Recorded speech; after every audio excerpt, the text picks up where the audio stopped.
सो hey guys, आज हम explain करने वाले हैं आश्रम 3 पार्ट 2 को, जो हाल ही में रिलीज किया गया है। उससे पहले हम आश्रम 1, आश्रम 2 और आश्रम 3 का पूरा रिकैप कर लेते हैं और शॉर्ट में इसकी पूरी स्टोरी को जान लेते हैं। और आज मेरा थोड़ा गला बैठा हुआ है, तो प्लीज आप मेरी आवाज के साथ थोड़ा सा कॉम्प्रोमाइज कर लेना। तो चलिए, सबसे पहले आश्रम वेब सीरीज के तीनों सीजनों की स्टोरी में शॉर्ट में आप सभी के लिए बता देती हूँ। आश्रम एक ऐसी वेब सीरीज है जो धर्म, राजनीति, अपराध और अंधभक्ति की सच्चाई को उजागर करती है। इसकी कहानी काशीपुर के बाबा निराला यानी कि बॉबी देओल के इर्द गिर्द घूमती है, जो कि खुद को भगवान का अवतार बताता है, लेकिन असल में वो एक ढोंगी और पाखंडी है। और इसके आश्रम की चकाचौंध के पीछे छिपा है एक अंधेरा, जहाँ पर महिलाओं का शोषण, हत्या और राजनीति का घिनौना खेल चलता है। सो कहानी की स्टार्टिंग होती है बाबा निराला और उसके आश्रम से, जो कि एक धार्मिक केंद्र के रूप में जाना जाता है। बाबा के लाखों भक्त हैं जो इसे ईश्वर मानते हैं। गरीब, असहाय और परेशान लोग इसके आश्रम में शरण लेते हैं, जहाँ उन्हें खाना, कपड़ा और छत दी जाती है। देन हमारा सीन शिफ्ट होता है इस वेब सीरीज के मेन कैरेक्टर पर, जिसका नाम है पम्मी, जो कि एक युवा दलित लड़की है और कुश्ती में अपना नाम कमाना चाहती है। और वो समाज में भेदभाव झेल रही होती है। जब उसके भाई सत्यपाल की शादी में काफी सारी अड़चने आती हैं, तो वो बाबा निराला की शरण में जाती है। बाबा अपनी राजनीतिक ताकत का इस्तेमाल करके उसकी मदद करता है, जिससे पम्मी और उसका पूरा परिवार उसके प्रति पूरी तरीके से समर्पित हो जाते हैं। लेकिन धीरे धीरे पम्मी को आश्रम की सच्चाई समझ में आने लगती है। बाबा निराला केवल एक धार्मिक गुरु नहीं है, बल्कि वो एक बलात्कारी और अपराधी भी है। वो महिलाओं को नशीली दवाएं देकर उनका शोषण करता है। और जब पम्मी को पहली बार बाबा के काले खेल के बारे में पता चलता है, तो उसे यकीन नहीं होता, लेकिन जब वो खुद इसका शिकार बनने लगती है तो बुरी तरीके से डर जाती है। इन्हीं सब सारी चीजों के बीच हम एक पुलिस अधिकारी को देखते हैं, जिसका नाम उजागर सिंह होता है, जिसको एक लाश मिलती है जो कि सीधे आश्रम से जुड़ी होती है। जब वो इस मामले की जांच करता है, तो उसे बाबा के गंदे धंधों की कुछ झलक मिलती है, लेकिन बाबा का राजनीतिक कनेक्शन इतना ज्यादा मजबूत होता है कि वो कानून को भी झुका देता है। जब पम्मी अपने भाई सत्यपाल को बाबा की सच्चाई बताने की कोशिश करती है, तो वो भी हैरान रह जाता है और अपनी बहन को इस जाल से बाहर निकालने की कोशिश करता है। इससे पहले कि वो लोग वहाँ से भाग पाते, बाबा के गुंडे सत्यपाल को पकड़ लेते हैं और उसकी बेरहमी से हत्या कर देते हैं। और अब पम्मी के पास सिर्फ दो रास्ते हैं, या तो वो बाबा के आदेशों का पालन करे, या फिर वो विद्रोह करे और वहां से भागने की कोशिश करे। और इसी सस्पेंस के साथ सीजन 1 खत्म हो जाता है। अब स्टार्टिंग होती है सीजन 2 की। सीजन 2 की शुरुआत होती है पम्मी की बेबसी से। सत्यपाल की मौत के बाद वो पूरी तरीके से टूट जाती है,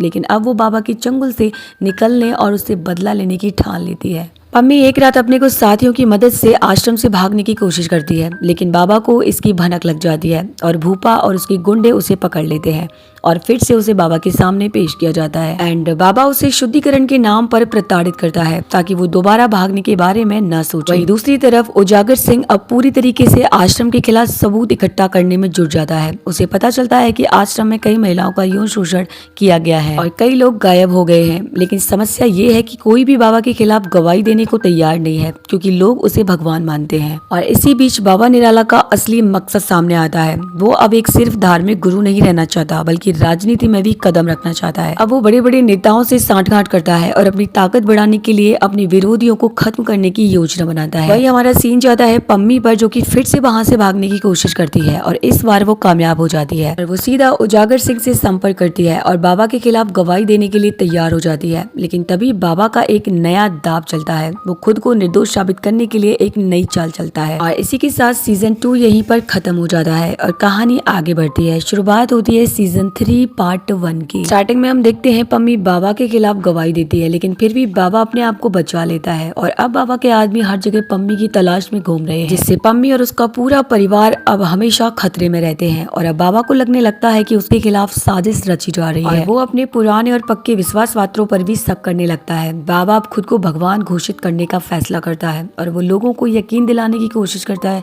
कि वह ईश्वर का अवतार है और जो उसके खिलाफ जाएगा वो पापी होगा। इसी बीच वो अपनी राजनीतिक कनेक्शन को और भी ज्यादा मजबूत करता है और बड़े बड़े नेताओं से मेलजोल बढ़ाने लगता है। लेकिन राजनीति में उसका विरोध बढ़ता जा रहा है और कुछ लोग तो उसकी बढ़ती ताकत से भी बहुत ज्यादा खुश नहीं है। वहीं दूसरी तरफ पुलिस अधिकारी उजागर सिंह, जो लंबे समय से बाबा के खिलाफ सबूत इकट्ठा करने की कोशिश कर रहा था, और भी बड़ी मुश्किल में फंस जाता है। बाबा के राजनीतिक संबंध इतने ज्यादा मजबूत हैं कि पुलिस प्रशासन पर भी उसका दबाव बढ़ने लगता है। उजागर सिंह को केस से हटाने की साजिश रची जाती है, लेकिन वो हार मानने को तैयार नहीं है और हर हाल में बाबा की पोल खोलने की कोशिश करता है। और अब बाबा अपने ही लोगों पर भरोसा नहीं कर रहा था। उसका सबसे करीबी साथी भूपा सिंह भी अब बाबा के कुछ फैसलों से खुश नहीं था। बाबा के कुछ पुराने वक्त भी उसकी नीयत पर शक करने लगे हैं। राजनीति में उसकी बढ़ती ताकत से कुछ नेता उसके खिलाफ साजिश रचने लगते हैं और दूसरी तरफ पम्मी अब सिर्फ भाग नहीं रही बल्कि बाबा को बर्बाद करने की योजना बना रही है। वो एक इंटरव्यू में अपनी पूरी कहानी बताने की सोचती है ताकि पूरे देश को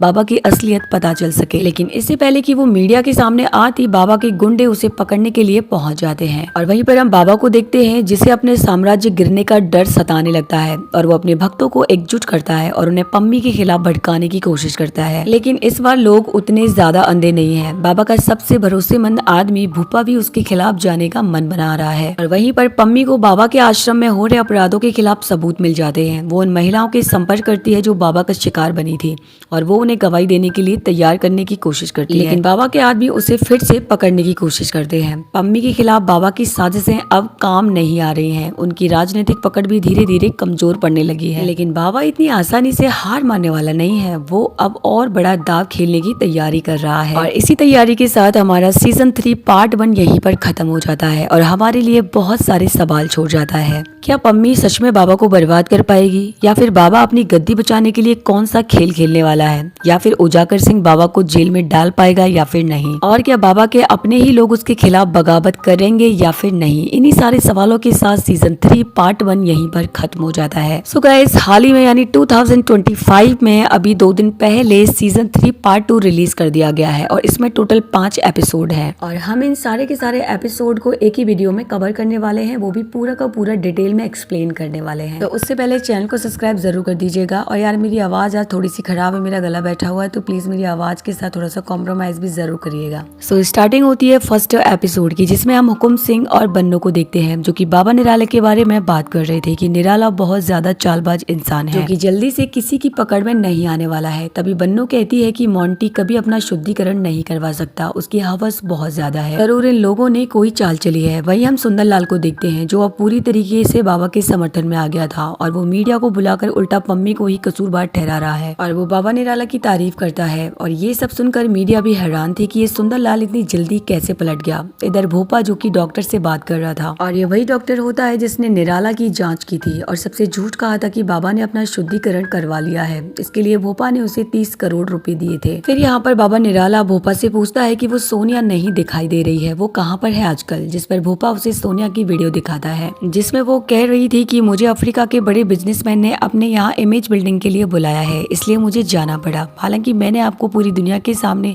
भगवान तो बना ही दिया है और मैं जब आऊंगी तो आपसे मिलूंगी। ये सुनकर हमारे बाबा जी कहते हैं कि आखिरी बार मिल जाती तो अच्छा लगता, जिस पर भोपा कहता है कि तू अपनी हवस को थोड़ा कंट्रोल में रख, एक बार तो बच गया है, बार बार तुझे बचाने कोई नहीं आने वाला। इधर जेल में हम पम्मी को देखते हैं जिसका रो रो करके बहुत ज्यादा बुरा हाल था।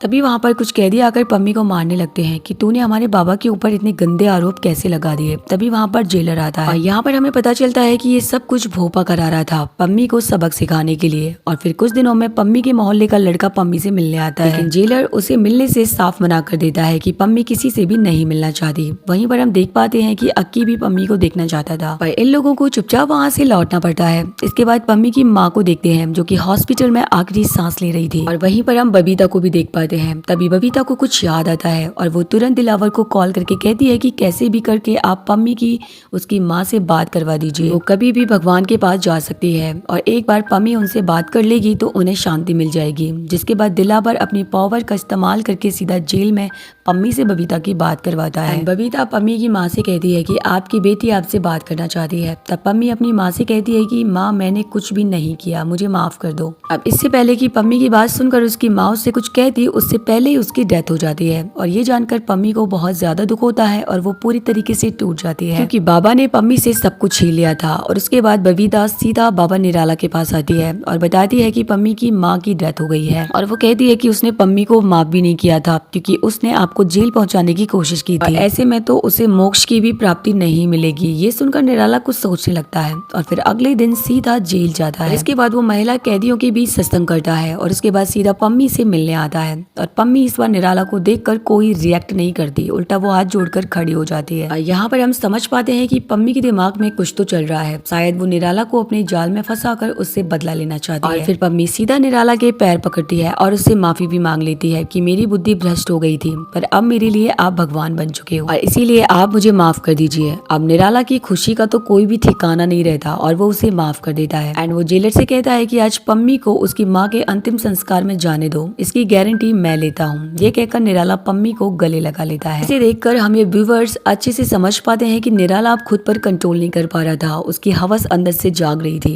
खैर उसके बाद हम देखते हैं पम्मी को उसकी माँ के पास लेकर जाया जाता है, जहाँ पर पम्मी से मिलने उजागर, अक्की सब लोग आते हैं, लेकिन पम्मी किसी से भी बात नहीं करती और अपने ही मोहल्ले के एक लड़के से कहती है कि अक्की को कह देना कि अब मेरा इस दुनिया में कोई भी नहीं है, इसलिए मेरे लिए परेशान ना हो। ये कहकर वो अपनी माँ का अंतिम संस्कार कर देती है और वापस जेल आ जाती है। फिर हम निराला को देखते हैं जो कि अपने आश्रम में आता है और वो डीआईजी बलवंत से कहता है कि आज पम्मी को अब सजा नहीं होनी चाहिए क्योंकि मुझे पम्मी यहाँ पर चाहिए। ये सुनकर डीआईजी सीधा पम्मी को बाहर निकलवाने के काम में लग जाता है और अब जैसे ही ये बात भोपा को पता चलती है कि निराला पम्मी को निकलवाने वाला है तो वो उस पर आकर खूब भड़कता है कि तेरे कारण हम अपना आश्रम हाथ से गवा बैठेंगे। भोपा आगे कहता है कि तो उस लड़की के पीछे पागल हो गया है, पता नहीं ऐसा क्या है उस लड़की में। और अब निराला कहता है कि पम्मी अब बदल गई है, वो आश्रम में ही रहेगी। और इस पर भोपा कहता है कि तेरे कहने पर पम्मी तो बाहर आ जाएगी, लेकिन वो एक पल के लिए भी तेरे करीब नहीं आनी चाहिए, वरना मैं उसे काट के फेंक दूंगा। और इस बात के लिए निराला मान जाता है। उसके बाद बलवंत कागजों की हेरफेर करके पम्मी के ऊपर से सारे चार्ज हटवा देता है और उसे आश्रम के लोग आश्रम ले जाने के लिए आ जाते हैं। यहाँ पर कक्की पम्मी को रोकने की काफी कोशिश करता है, अगर एक बार वो आश्रम में गई तो दोबारा उसे बाहर नहीं निकल पाएगी, लेकिन पम्मी तो उसकी एक भी नहीं सुनने वाली थी। ये देखकर उजागर सिंह भी काफी ज्यादा हैरान था कि पम्मी को आखिर क्या हो गया है। इसके बाद पम्मी नए वाले आश्रम आ जाती है,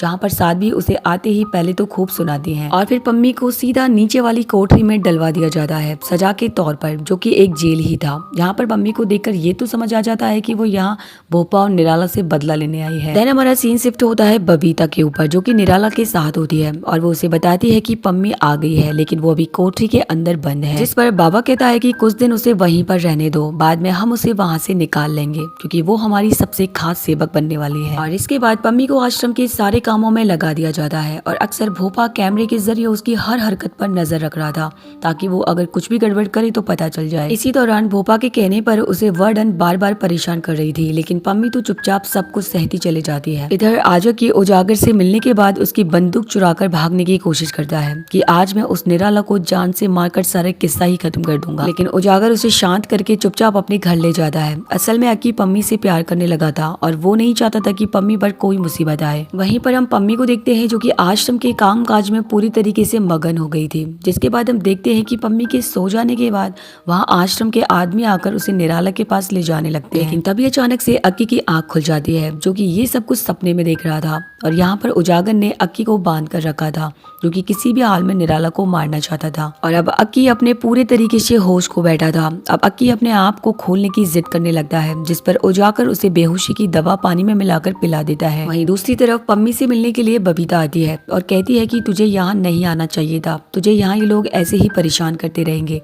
लेकिन पम्मी कहती है कि मैं तो अब निराला बाबा की भक्त हूँ, अब मुझे किसी भी चीज से कोई फर्क नहीं पड़ता। फिर सुबह जब उजागर सोकर उठता है तो देखता है कि यहाँ से तो अक्की गायब है। ये देखकर उसके होश उड़ जाते हैं और यहीं पर एपिसोड 1 खत्म हो जाता है। देन स्टार्टिंग होती है एपिसोड 2 की। एपिसोड 2 की शुरुआत में हम एक बारात को बाबा निराले के आश्रम में आते हुए देखते हैं।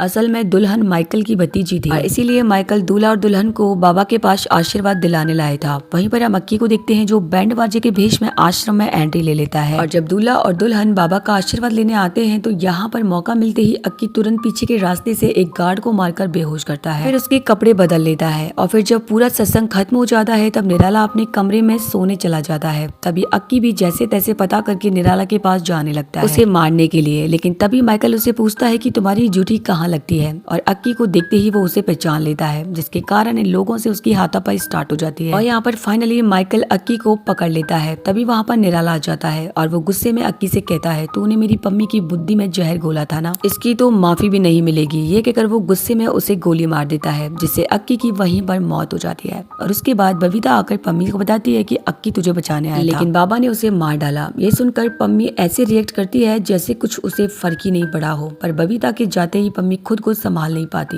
और बुरी तरीके से रोने लगती है। फिर वो उजागर के लिए एक लेटर भी लिखती है कि मैं अक्की से प्यार करती थी, इसलिए तो उसे खुद से दूर करा था क्योंकि मेरी करीबियों को वो बाबा पहले ही मार चुका है, लेकिन वो पागल मेरे पीछे यहाँ तक आ गया और मैं उसे बचा नहीं पाई। फिर जब उजागर अक्की की लाश को देखता है तो उसे बहुत ही ज्यादा रोना आता है कि मैं इसे भी नहीं बचा पाया। जिसके बाद ये लोग अक्की का अंतिम संस्कार कर रहे होते हैं। तभी उजागर का साथी कृष्णा, जो कि आश्रम में सेवक था, वो आकर पम्मी की चिट्ठी उसे दे देता है। ये देखकर उजागर काफी ज्यादा इमोशनल हो जाता है और फिर ये लोग अक्की का अंतिम संस्कार कर देते हैं। वहीं पम्मी अक्की के जाने से और भी ज्यादा निराश हो चुकी थी और फिर आज निराला साध्वी से पूछ रहा होता है कि पम्मी कैसी है, जिस पर साध्वी कहती है कि जेल से आने के बाद तो वो पूरी तरीके से बदल चुकी है, बस आपका ही नाम लेती रहती है। ये सब सुनकर निराला काफी ज्यादा खुश हो जाता है और वो अगले दिन बाबा मनसुख की पुण्यतिथि होती है, जो पूजा में पम्मी भी जाने के लिए कह रही थी, लेकिन गार्ड जब साध्वी से पूछता है तो साध्वी भी मान जाती है। जिसके बाद पम्मी आज निराला की पूजा में भी शामिल होती है। तभी वहाँ पर भोपा आ जाता है और उसे बाबा के पास देख लेता है, जिससे उसे बहुत ज्यादा गुस्सा आता है और वो तुरंत पम्मी को घसीटते हुए वहाँ से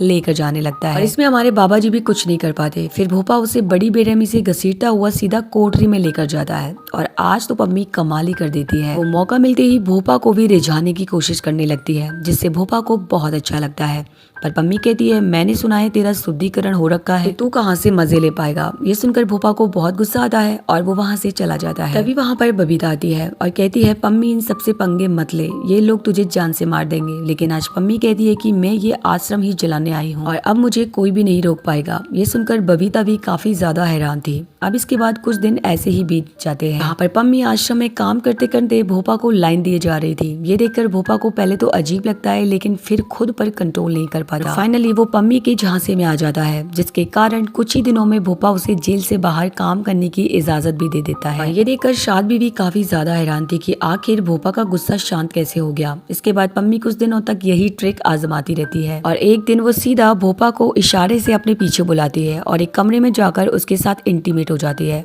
जब भोपा कहता है कि मेरा तो शुद्धिकरण नहीं हुआ है, वो भी पम्मी के साथ काफी सारा एंजॉय करता है। जिसके बाद पम्मी भोपा को और झाट पर चढ़ाने के लिए कहती है कि आप तो निराला बाबा से भी ज्यादा बड़े मर्द हो। ये सुनकर भोपा काफी ज्यादा खुश हो जाता है, यानी पम्मी की तरकीब काम कर रही होती है और यहीं पर एपिसोड 2 खत्म हो जाता है। देन स्टार्टिंग होती है एपिसोड 3 की। एपिसोड 3 की स्टार्टिंग में हम देखते हैं आज निराला बाबा को, जो कि पम्मी उसकी सेवा में हाजिर है। उसे देख करके बाबा बहुत ज्यादा खुश हो जाते हैं, जिस पर भोपा कहता है कि ये लड़की अब सच में बदल गई है और इसलिए अब ये आपकी सेवा कर सकती है। इसके बाद निराला कहता है पम्मी मैं सत्संग में जा रहा हूँ, तू भी हमारे साथ चल। लेकिन पम्मी तो भोपा को देखते हुए मना कर देती है और कहती है कि मुझे आश्रम की सफाई करनी है, इसलिए आप अकेले ही चले जाइए। पर निराला के जाते ही पम्मी भोपा को फिर से इशारा करके वहीं पर बुलाती है और भोपा भी खींचा चला आता है। उसे तो ये तक ध्यान नहीं रहता कि उसे अपना काम भी करना है। देन वो एक गोदाम में जाकर पम्मी के साथ फिर से इंटीमेट होता है। साथ ही साथ पम्मी भोपा से प्यार भरी बातें भी करने लगती है। कहती है आपके साथ रहना मुझे काफी अच्छा लगता है, जिस पर भोपा बहुत ज्यादा खुश हो जाता है। साथ ही भोपा आज उसे फोन भी दे देता है और कहता है जब भी मेरी याद आए मुझे फोन कर लेना और अब मेरा भी तेरे बिना मन नहीं लगता। इसके बाद हम बबीता और कविता को देखते हैं, जो कि बात कर रहे थे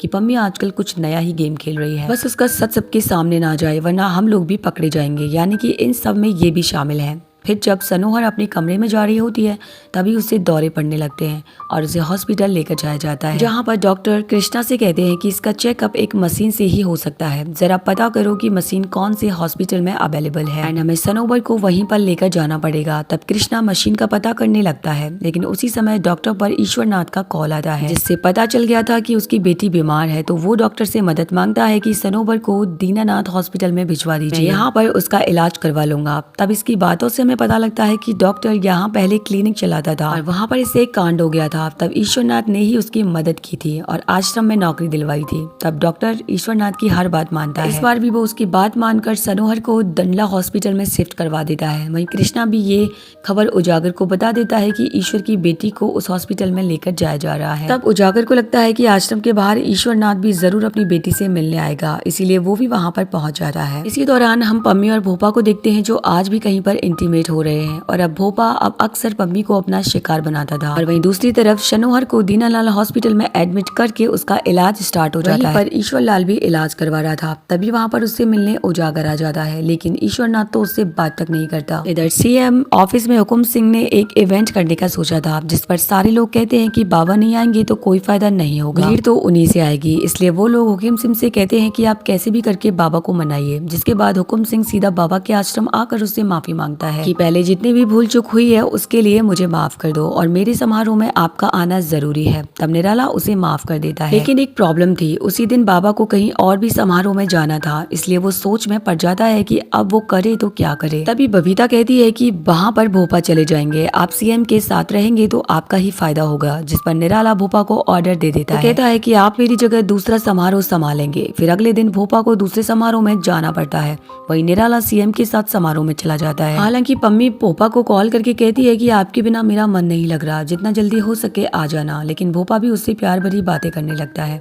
इसके बाद हम देखते हैं कि एक तरफ बाबा का समारोह सीएम के साथ चल रहा था, दूसरी तरफ भोपा ने निराला का समारोह संभाला हुआ था, लेकिन उस पर अभी भी पम्मी बार बार मैसेज किए जा रही थी। ये देखकर भोपा खुद को कंट्रोल नहीं कर पाता और फिर वो समारोह को जल्दी खत्म करके वापस आश्रम आ जाता है। तब पम्मी उसे अपने पीछे पीछे निराला के कमरे में लेकर आती है और आज उसके साथ यहीं पर रोमांस करने लगती है, जिस पर भोपा पहले तो मना करता है, लेकिन पम्मी उसे उकसा लेती है और तुम निराला से बहुत डरते हो। ये सुनकर भोपा यहीं पर उसके साथ इंटीमेट होने लगता है, लेकिन थोड़ी देर में वहाँ पर लाइट्स ऑन हो जाती हैं और वहाँ से बबीता और निराला आ जाते हैं। ये देखकर भोपा के तो होश उड़ जाते हैं और भोपा कुछ कह पाता उससे पहले ही बाबा निराला उसे अपने आदमियों से पकड़वा देता है और डॉक्टर आकर उसे सीधा बेहोशी का इंजेक्शन लगा देता है। असल में ये सब कुछ पम्मी और बबीता का प्री प्लान्ड था, जो उन्होंने निराला को ऐसे दिखाया जैसे भोपा जबरदस्ती पम्मी के साथ दुष्कर्म कर रहा था। निराला को तो पम्मी पहले से ही पसंद थी, इसीलिए ये सब कुछ देखकर वो भी बहुत ज्यादा भड़क जाता है और यहीं पर एपिसोड 3 खत्म हो जाता है। और अब स्टार्टिंग होती है एपिसोड 4 की। एपिसोड 4 की स्टार्टिंग में हम भोपा को देखते हैं, जिसे अच्छे से नहलाया जाता है क्योंकि आज उसका शुद्धिकरण होने वाला था और अब उसे नशे का इंजेक्शन भी दे दिया जाता है, जिसकी वजह से भोपा कुछ भी नहीं कर पाता। जिसके बाद निराला भोपा का शुद्धिकरण करवा देता है, यानी कि प्राइवेट पार्ट को हटवा देता है। हम देखते हैं बबीता निराला से मिलने आती है और कहती है कि पम्मी को आज जाकर आपने भोपा से आजादी दिलवाई है, इसलिए वो आज सुकून से सो रही है। और अब निराला कहता है मौका मिलने पर मैं उससे जरूर मिलूंगा। और फिर अगले दिन निराला सीधा भोपा के पास आता है और उसे कहने लगता है कि तेरा भी मन भटक रहा था, इसलिए हमने तेरा शुद्धिकरण करवा दिया है, इससे अब तू पूरी तरीके से हमारी भक्ति कर पाएगा। साथ ही साथ निराला उससे कहता है कि आज से मैं तेरी सारी परेशानियों को दूर कर रहा हूँ, इसलिए आज से भोपा का सारा काम बबीता संभालेगी। और ये सुनकर सबको काफी बड़ा झटका लगता है क्योंकि अब बबीता ने भोपा की जगह ले ली थी और भोपा कुछ भी नहीं कर पाता। दूसरी तरफ हम सनोवर को देखते हैं, जो अभी तक ठीक नहीं हुई थी और ये देखकर ईश्वरनाथ टेंशन में आ जाता है। इसके बाद ईश्वरनाथ के पास उजागर आता है और कहता है कि मैं एक बार इस निराला का सच जानना चाहता हूँ। एंड उजागर की काफी ज्यादा रिक्वेस्ट करने पर ईश्वरनाथ उसे सब कुछ बताना स्टार्ट कर देता है और यहीं से हमारी कहानी पास्ट में चली जाती है। असल में बाबा मनसुख बहुत बड़े बाबा थे, जो कि सच्चे संत भी थे और बड़े बड़े लोग उनकी पूजा करते थे। बाबा मनसुख का ड्राइवर का दामाद था मोंटी, जो कि आज के हमारे बाबा जी हैं। मोंटी सीधा कीरतपुर से सीधा मनसुख बाबा के आश्रम में आया और उसने आते ही सेवक की भावना से यहाँ पर काम करना शुरू कर दिया। शुरुआत में तो मोंटी अच्छा इंसान लगा, जो कि हर काम को बड़ी ईमानदारी से करता था और धीरे धीरे करके वो बाबा मनसुख का विश्वास पात्र सेवक भी बन गया। लेकिन ईश्वरनाथ को ये सब हरकत शुरुआत से ही खटक रही थी। फिर जब कुछ समय बीता तो मोंटी ने देखा कि बाबा मनसुख के पास कई लोग आते हैं चंदा देने और बदले में उनका बस इतना कहना था कि बाबा एक बार उनके यहाँ सत्संग कर ले। बाबा मनसुख पैसों के भूखे नहीं थे, इसलिए उन्होंने सबको मना कर दिया। लेकिन पैसा देकर मोंटी से रहा नहीं गया, इसलिए उसने इन लोगों से अकेले में मिलकर डील करना स्टार्ट कर दिया। जहाँ पर पैसा मोंटी रखता था और बाबा को किसी न किसी बहाने से उन लोगों के एरिया में ले जाकर सत्संग करा देता था और ऐसे ही करते करते मोंटी मजे से जी रहा था। इसी दौरान एक बार हुकुम सिंह के पिता भी हुकुम सिंह के साथ आए, जो कि हुकुम सिंह को एमएलए बनाना चाहते थे। उनका कहना था कि हम बाबा मनसुख को 2 करोड़ रुपए देंगे, लेकिन उन्हें अपने भक्तों से कहकर वोट हुकुम सिंह को दिलवाना पड़ेगा। और ये सब सुनकर बाबा मनसुख ने सब कुछ करने से मना कर दिया, ना ही हम पैसे लेंगे और ना ही किसी इंसान से कुछ कहेंगे। ये सुनकर हुकुम सिंह और उसके पिता चुपचाप वहाँ से लौट गए और मोंटी सब कुछ दूर से ही देखता रहा। फिर अगले दिन मोंटी सीधा हुकुम सिंह के पास जाता है और कहता है कि बाबा मनसुख और उसके सेवक मेरे ऊपर बहुत भरोसा करते हैं और वो मेरी बात जरूर मानेंगे, इसलिए मैं आपको वोट दिलवा सकता हूँ। और इस तरीके से मोंटी ने उन लोगों से पैसे ले लिए और हुकुम सिंह को जिताने के लिए सबसे पहले अपने पुराने दोस्त भोपा को वहाँ पर बुला लिया। और इसके बाद ये लोग सीधा शबनम होटल गए और वहाँ पर इनकी दोस्ती मोहिनी से हो गई, जो कि वहाँ पर काम करती थी। शबनम होटल का मालिक मनसुख बाबा का बहुत बड़ा भक्त था, इसलिए मोंटी ने भोपा को वहीं पर नौकरी पर लगवा दिया। उसके बाद मोंटी ने अपना असली खेल खेलना शुरू किया। असल में मेहनत का चुनाव बाबा के 10 प्रमुख दारों के हाथ में ही होता है, जो बाबा के खास होते हैं। जब मोंटी ने सबसे पहले उन लोगों को लालच देना स्टार्ट किया और वो ईश्वरनाथ को छोड़कर सारे प्रमुख दारों को होटल शबनम में ले जाता है और वहाँ ये सब लोग मिलकर लड़कियों के साथ अय्यासी करते हैं और इस तरह मोंटी ने सबको भ्रष्ट बना दिया। और ऐसे ही समय बीतता गया और एक दिन बाबा मनसुख बीमार पड़ने लग गए। तब एक दिन मोंटी वहाँ पर मोहिनी को लेकर आ गया बाबा मनसुख की सेवा करने के लिए। साथ ही उसने भोपा को भी वहाँ पर सेवक के रूप में नौकरी पर लगवा दिया। जिसके बाद एक दिन बाबा मनसुख सो रहे थे और इन्होंने सबसे ज्यादा घिनौनी चाल चली। सबसे पहले मनसुख बाबा को इन्होंने बेहोशी का इंजेक्शन दिया और फिर मोहिनी अपने कपड़े उतारकर उनके पास जाकर लेट गई। और जब भोपा ने मनसुख बाबा के साथ उसकी गंदी फोटोज क्लिक कर ली और जब मनसुख बाबा थोड़े सही हुए तो उन्होंने अपना सत्संग करना फिर से शुरू कर दिया। तब एक दिन ईश्वरनाथ के पास एक एनवेलप आया जिसमें बाबा और मोहिनी की गंदी तस्वीरें थी और ये सब देखकर उन्होंने बाबा मनसुख को सब बताया। तो ये सब देखकर बाबा मनसुख का सबके ऊपर से विश्वास ही उठ गया कि मैंने बीमारी की हालत में ये क्या अनर्थ कर दिया। जिसके बाद उन्होंने शर्म के मारे अपना देह त्याग कर दिया और अब महंत की गद्दी कभी खाली नहीं होनी चाहिए, इसीलिए सारे प्रमुख दारों का चुनाव हुआ और मोंटी ने सब लोगों को पहले खरीद लिया था। इसीलिए उन सब ने मोंटी को अपना महंत चुन लिया, जो कि ईश्वरनाथ को बिल्कुल भी अच्छा नहीं लगा। और फिर जब ईश्वरनाथ अपनी बेटी को लेने आया कि वो यहाँ से दूर कहीं चला जाएगा, तब भोपा ने उसकी बेटी को जाने ही नहीं दिया। हालांकि अपनी जान बचाने के लिए ईश्वरनाथ वहाँ से भाग निकला क्योंकि भोपा उसे कभी भी मार सकता था। और अब प्रेजेंट में ईश्वरनाथ बताता है कि आश्रम की सारी जमीन मेरे नाम पर है कि बाबा मनसुख को मुझ पर पूरा भरोसा था, इसीलिए मोंटी के गुंडों से बचने के लिए मुझे मरने का नाटक करना पड़ा। देन उजागर पूछता है कि इन लोगों ने मोहिनी को क्यों मारा, जिसका कंकाल अब जाकर मुझे जंगल में मिला है। जिस पर ईश्वरनाथ बताता है कि मोहिनी निराला को ब्लैकमेल करने लगी होगी और उसे पैसा भी ज्यादा चाहिए था, इसीलिए दोनों ने मिलकर उसे रास्ते से हटा दिया। ये सुनकर उजागर ईश्वरनाथ को अपने साथ मिला लेता है और फिर हमें कैसे भी करके इस बाबा निराला का अंत करना ही होगा। ईश्वरनाथ बताता है कि एक इंसान है जो बदले की आग में तड़प रहा है और वो हमारे किसी काम आ सकता है। फिर हम भोपा को देखते हैं। बार बार पम्मी के साथ बिताए हुए पल याद आ रहे थे और वो ठीक से सो भी नहीं पा रहा था। उसके मन में कहीं ना कहीं निराला के लिए गुस्सा भरा पड़ा था, लेकिन वो कुछ भी नहीं कर पा रहा था। वहीं दूसरी तरफ आज पम्मी तैयार होकर निराला बाबा के पास जाती है, जिसे निराला ने ही बुलाया था। फिर पम्मी के पास आते ही बाबा उसके साथ इंटीमेट हो जाता है एंड जब वो सो जाता है तब हमें पता चलता है कि पम्मी के पास जो फोन था उसमें उसने निराला की पूरी वीडियो बना ली थी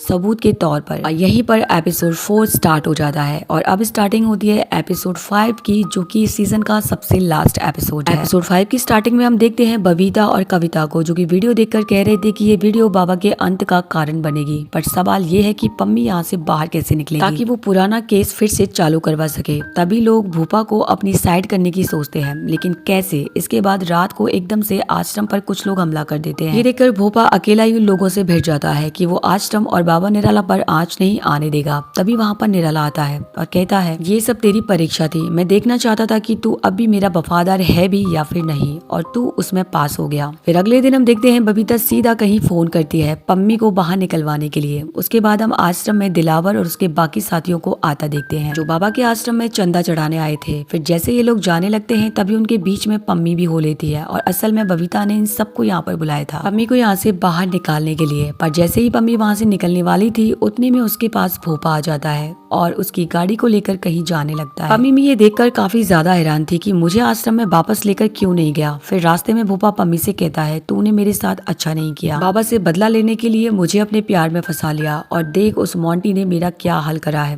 तब पम्मी भी कहती है कि आप अच्छे इंसान हो, लेकिन गलत काम करते करते तुम्हारी बुद्धि भी भ्रमित हो गई है। और वो कहती है बाबा निराला किसी का भी सगा नहीं है। तभी भोपा सीधा पम्मी से बताए रास्ते पर जाकर उजागर तक पहुंच जाता है, जहाँ पर ईश्वरनाथ भी उसका इंतजार कर रहा था। और जिस इंसान की ईश्वरनाथ बात कर रहा था कि वो बदले की आग में तड़प रहा होगा, वो कोई और नहीं था बल्कि भोपा ही था, जिसका बाबा ने शुद्धिकरण करवा दिया था। तब भोपा कहता है कि उस मोंटी को मैं छोड़ूंगा नहीं, लेकिन भोपा को ये भी डर था कि मोंटी फंसेगा या फिर नहीं। भोपा को लग रहा था कि मोंटी फंसा तो वो भी जेल चला जाएगा। पर पम्मी उसे मोटिवेट करती है कि इतने सारे गलत काम तो कर चुके हो, एक अच्छा काम करोगे तो जीवन सफल हो जाएगा। ये सुनकर भोपा भी मान जाता है और अब इसके बाद पम्मी अपने वकील के साथ कोर्ट पहुंचकर वो वीडियो जज को दिखाती है और इसी बिहेव पर जज ये केस ओपन कर देते हैं। साथ ही वो बाबा को कोर्ट में आने का ऑर्डर भी देते हैं। फिर जब ये बात निराला को पता चलती है कि उस पर फिर से केस स्टार्ट हो गया है तो वो सब पर भड़कने लगता है। साथ ही वो कहता है कि वो पम्मी बाहर कैसे चली गई और अब उस वीडियो के जरिए मैं कैसे प्रूफ करूंगा कि मैं संभोग नहीं कर सकता, क्योंकि उसमें तो साफ साफ मैं ही हूँ। और ये सुनकर वकील के पास भी कोई भी जवाब नहीं होता। तब भोपा कहता है कि तू कोर्ट में जा, मैं डॉक्टर से बात कर लूं। वो फिर से वही वाली डॉक्यूमेंट बनाएगा जिसमें कि तेरा शुद्धिकरण हो रखा है, डरने वाली बात नहीं है। और ये सुनकर निराला भोपा पर विश्वास करके चला जाता है। और अब इसके बाद निराला को जज सीधा जांच के लिए भेज देते हैं, जहाँ पर जाकर पता चलता है कि इस बार तो डॉक्टर ही बदल गया है जो कि बाबा की जांच करेगा। और अब हमारे बाबा जी यहाँ पर सब कुछ मना करने लगते हैं कि मैं सिर्फ अपने डॉक्टर से ही जांच करवाऊंगा, जिस पर वो डॉक्टर जज तक ये बात पहुंचा देता है कि बाबा जांच कराने से मना कर रहा है। इसके बाद जज सीधा पुलिस को ऑर्डर दे देते हैं कि बाबा को कस्टडी में ले लिया जाए, क्योंकि बाबा कोऑपरेट नहीं कर रहा। वहीं वकील यहाँ जज को निराला के खिलाफ सारे सब दिखाने लगती है। निराला ने कितने लड़कियों के साथ दुष्कर्म किया है, वहीं पर निराला की ड्रग्स बिजनेस के बारे में भी जज को बताती है, जो कि उजागर ने ही सारे डॉक्यूमेंट इकट्ठा किए थे। ये सब वहाँ पर खड़ा खड़ा भोपा देख रहा था, क्योंकि उसमें भोपा का कहीं भी नाम नहीं था। फिर ये सब देखकर जज बाबा को ट्रायल के लिए भेज देते हैं और अपना फैसला मंडे को सुनाने का ऐलान करते हैं। फिर जब निराला बाबा को जेल में लेकर जाया जा रहा होता है तो उसके भक्त पुलिस पर पत्थरबाजी करना स्टार्ट कर देते हैं और गाड़ी आगे तक जाने नहीं देते, जिस पर पुलिस वाले सीएम से पूछते हैं कि सर हम क्या करें। तो हुकुम सिंह सारी फोर्स को वहां पर पहुंचने का ऑर्डर दे देता है ताकि निराला को सजा हो पाए। साथ ही एक पुलिस वाला बाबा को समझाता है कि फोर्स तो आ रही है, अगर हम हंगामे में लोग मरे तो उसका जिम्मेदार भी आपको ही माना जाएगा, इसलिए इन लोगों को शांत रहने के लिए कहिए। तब निराला बाहर आकर इन लोगों को शांत करवाता है और फिर पुलिस वाले उसे सीधा जेल पहुंचा देते हैं। इसके बाद रात के समय भोपा निराला से मिलने आता है और निराला समझ चुका था कि भोपा के कारण ही आज मैं फंसा हूँ, क्योंकि जब भोपा था उसने निराला पर आंच नहीं आने दी थी और जब उसने भोपा के साथ गलत किया तभी भोपा ने बदला ले लिया। इसके बाद भोपा निराला को खूब सुनाता है और कहता है कि अब तुम इसी जेल में मजे करो, तेरा टाइम आ गया है। लेकिन निराला कहता है कि मैं बाहर तो जरूर निकलूंगा और उस दिन तुम सबका आखिरी दिन होगा। ये सुनकर भोग पाप वहाँ से चुपचाप चला जाता है। और अब हमें मंडे का सीन दिखाया जाता है, जहाँ पर सारे सबूतों को देखकर बाबा निराला को आजीवन कारावास और 30 लाख रुपए की जुर्माने की सजा सुनाई जाती है और ये 30 लाख रुपए पम्मी को दिए जाएंगे उसकी जिंदगी बर्बाद करने के लिए। तब निराला की सजा की खबर सुनकर पम्मी बहुत ज्यादा खुश हो जाती है और इसके बाद निराला को जेल हो जाती है। वहीं पर निराला की जगह भोपा को गद्दी पर बिठा दिया जाता है, जिसके साथ अब पम्मी, बबीता और आश्रम के सारे लोग हो गए और शायद अब ये लोग मिलकर आश्रम की गंदगी को साफ कर देंगे, क्योंकि भोपा भी अब बदल चुका है। वहीं हम निराला को देखते हैं जो अभी भी बदले की आग में जल रहा था। और इसी के साथ सीजन 3 पार्ट 2 यहीं पर खत्म हो जाता है। सो गाइस, आपको ये सीरीज कैसी लगी आप मुझे कमेंट सेक्शन में जरूर बताइएगा। और अगर आपको हमारा एक्सप्लेनेशन अच्छा लगा हो तो प्लीज हमारे चैनल को सब्सक्राइब जरूर करिएगा, साथ में कमेंट और शेयर भी करिएगा। तो मिलते हैं नई वीडियो में नई मूवी के साथ, अब तक के लिए बाय बाय।